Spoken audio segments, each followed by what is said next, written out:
And we're back with our political panel. Molly Ball is with The Atlantic.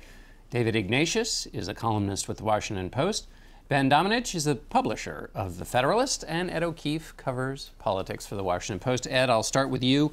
So Ben Carson and these stories about his autobiography, is this a threat or a gnat to be swatted away? I think he thinks it's a gnat to be swatted away. I think his opponents, as Mr. Trump demonstrated this morning, certainly plan to seize on it to some extent.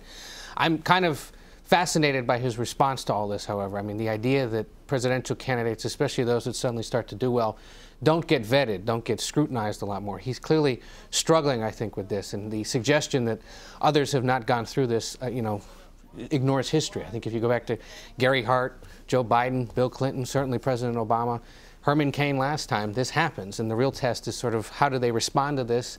Can they change the subject? Or does it ultimately, derail their candidacy? Molly, in the case of his backstory, though, this isn't a central claim at the heart of it, right? I mean, his story is from poverty to famed neurosurgeon. The West Point is a little bit of a sideshow. It is. Well, and I think Ed is right that the idea that a candidate would be vetted is not at all outrageous, but Ben Carson has won this round. I think there is no doubt. I think the fact that he had a plausible explanation for the West Point thing, even if there was maybe a minor exaggeration, the original story did not hold up to scrutiny. And frankly, I think a lot of people want to see Ben Carson be tested because he hasn't been in politics before. Even if you support him for his story and for his beliefs, you want to know that he can handle a little bit of scrutiny. And so far, he is handling it, I think, pretty deftly. You got under his skin, I thought, a little bit in that interview. He started to seem a little irritated. But for the most part, this is a man who keeps his cool. Yeah, Ben, he's raised a lot of money off of this. I mean, you could argue that you basically couldn't design a better thing as a primary candidate. I mean, he gets to say the press is after me, which keeps him from being asked questions again, and he gets to raise money off it. So as Molly says, he looks like he's won this round. I make it a general policy not to disagree with Molly unless I think about it very seriously, and I agree with her in this case. I think this absolutely benefits Ben Carson. He is a candidate, of course, who is basing his entire campaign on his biography, on this narrative about his life. The one problem in the long term for candidates like that is that when that is the only basis they have, when they don't have the political career and record to shift the conversation to whenever questions are raised about their biography, as we've seen in the past with other candidates, it gives them less of an alternative point to make. I think in this case, the mistake was a media entity going after a candidate, basically saying that he was lying about something that he had never said exactly in those terms, and I think it was therefore overplayed and certainly accrued to his benefit in the short term when it came to raising money. David, I talked to Dr. Carson about experience, and he wrote his supporters this week and said, the signers of the Declaration of Independence didn't have a lot of experience. From a national security perspective, we're having a conversation in this campaign about, does a senator have better experience, does a governor? But now you've got two people running, three, I guess, if you include Carly Fiorina, without any of that experience. Give me your sense of what the test is. Can they just walk into the job of the president and have enough advisors? They shouldn't. The purpose of this period of the campaign is for hard questions to be asked in debates, in pieces of journalism that really dig of these candidates. Unfortunately, this sometimes becomes the gotcha primary, where instead of asking the fundamental question, is this person qualified? Does this person have a vision about national security or anything else? We instead focus in the media on small inconsistencies, gaffes, things we dig out 20 years ago.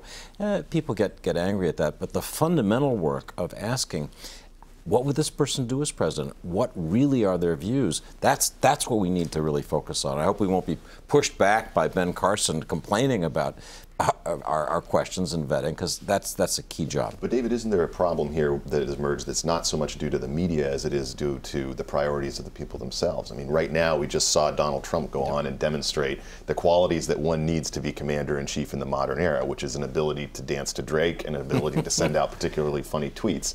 I mean, frankly, if your attitude is that you're fine with the government offering people bread and circuses, you might as well hire the guy who seems like Barnum and Bailey. This is the sort of thing that I think is as much driven by the demand of the people for entertainment as it is the media actually asking questions here. If you really wanted to dig into policies related to what Ben Carson thought about TPP or about trade, about foreign relations or the like, that's probably going to get a lot less attention at this stage than asking him something about the pyramids. In the end, it's going to come down to voters. And if voters are satisfied with the kind of hucksterism that some candidates have, or the ability to be a great reality TV star, that's going to be decisive in the primaries. We'll see the numbers soon. A lot of me thinks it won't be, but you know, we've never had a primary season quite like this, I have to say. One of the candidates, Ed, who hopes that the conversation will move back towards the serious business of governing is Jeb Bush. So he has been trying to reboot this week. He's had a bus tour. He's had done a lot of interviews, talked compellingly about his daughter's struggle with addiction. And there's a debate coming up with the Republicans. Where does the Bush campaign stand, and is this debate, make or break for him? I think it is another make or break moment. I think the last one certainly broke him a little bit. And he slid farther back. He is no longer center stage. He is in single digits nationally and in these early states, despite spending millions of dollars. Last week was reboot. This coming week, I think, is even more critical, because it's can you keep to this new theme? Can you remain as disciplined and as on-message as you were last week? His campaign is downsized. There's no doubt that staffers have taken pay cuts. They've parted ways with others. They've reassigned a bunch to the early states. But this is still a guy who wants to be everywhere as much as possible. And the question will be, can he really focus relentlessly, solely on places like New Hampshire, maybe South Carolina, a little bit in his home state of Florida, and just keep doing that circuit? John Kasich, Chris Christie proved that if you focus on one place and one place only, your numbers will rise and potentially sparks will fly, and you'll do well everywhere else. But, you know, the other thing that was stunning about this week, that book that came out about his father, the idea that one former president is critiquing another former president in a tell-all is unprecedented to begin with. The fact that they're both related to somebody running, and this creates new questions about his family and what he believes and whether he agrees with his brother or his dad, just creates another headache for him at a really, really tough time. What did you make of that book, the John Meachman's book about George Herbert Walker Bush?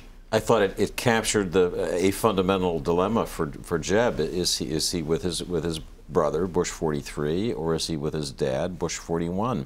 His dad was so critical of the neoconservative advisors, people around Bush 43. Those are the very people that Jeb has drawn into his campaign as advisors. You'd have to say, in the Bush family primary, Jeb is voting for his brother over his father in recent months. Well, the rest of the Republican field, Chris Christie not making the debate stage.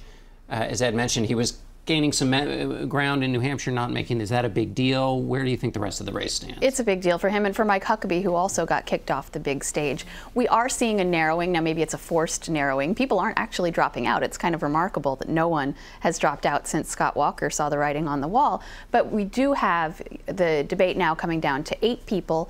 Jeb, as Ed said, is moving farther and farther from the center of that stage, and there's only so far you can get out to the wings. I think, Trump is still in the middle of that stage. He is still the front runner, and this has been a durable phenomenon that has lasted for months and months. And part of what I think you see happening is that his support has solidified. People have wandered away from him. You saw a dip for him, and then he went back up because people didn't find anybody else that they liked. So I think we see voters who maybe once just glommed onto Trump because he was interesting, now hardening because they don't see anything better out there in the field. 30 seconds, Ben. There is an effort on the part of backers of Marco Rubio to really make a push at this moment to push forward the endorsements, push forward the backers, and to push Jeb Bush and others out of the race. They realize he needs to solidify that support in order to position himself for the long haul. The alternative person to the Trump-Carson side of the... All right, we're going to pause there. We'll be back with our panel in just a moment. Stay with us. All right, we're going to switch back to politics now. Molly, the Des Moines Register has a headline today that reads, "As Iowa debate approaches, Clinton seems inevitable again." Is that where the Democratic race stands? Inevitable Clinton? She is in a commanding position. I mean, there are only 3 candidates left, Hillary Clinton and Bernie Sanders, and and Martin O'Malley, who is leaving out there. What's his name and again? Your iPhone is now filled with emails from his campaign. Go ahead. Completely failed to, but Bernie has fallen back since Hillary has had a sort of a run of good news. The debate performance, if she pulls off another debate performance like the last one, it's just going to be more of this narrative, I think, that she is on top by a wide margin and nobody seems to be able to knock her off. And, I think looking ahead, Obviously, unexpected things could happen. We in the media get bored when there's no conflict and may try to start some trouble. I think that's part of what this "Oh, Bernie's gone negative" theme has been about, is just the desperate desire for some kind of real contest. But barring something unexpected, you know, potentially she wins Iowa and the whole thing is over. Ed, Bernie's gone negative. If he's gone negative, he's gone there in slow steps. I mean, he hasn't really... And somewhat reluctantly, I think, Yeah. and really it's on the margins. And what's fascinating, too, is the pushback he's gotten either subtly or explicitly from the Clinton camp is the idea of sexism. And I think, you know, it would be very interesting to see how he rides that out in the next few months, but then also inevitably how Republicans handle that. I think there are lessons to be learned from her previous campaigns. I think Rick Lazio certainly has the wounds to remind us from 2000 of how you campaign against a woman like her. But it will be very interesting to see if Sanders comes up with anything that sticks and raises fresh doubts with liberal voters, especially about her, because so far in the last few weeks, nothing has stuck. And I think it's also part of the reason why Republicans are getting anxious. You talked about it, Ben, about the idea of consolidating, that the sooner they can do that, the sooner they can focus their fire on her and not be squabbling among themselves and potentially blow an opportunity. I feel like in this situation, Bernie Sanders has enormous opportunities to be more critical of Hillary Clinton, particularly when it comes to the news this week that she did sign this non-disclosure agreement as it related to the material related to her emails. I feel like this is a situation where if Bernie wanted to be more critical of her as a commander-in-chief, as a potential president, then he could be. I think that the fact that he isn't kind of sends the message that this is more about the ideas that he wants to espouse as opposed to actually trying to win the nomination. David, we're going to play a quick clip from President Obama here, talking about the Republicans and their debate, anger at the CNBC moderators.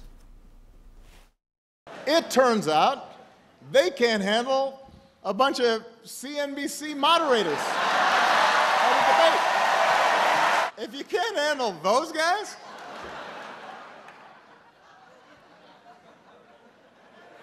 you know, then I don't think the Chinese and the Russians are going to be too worried about you.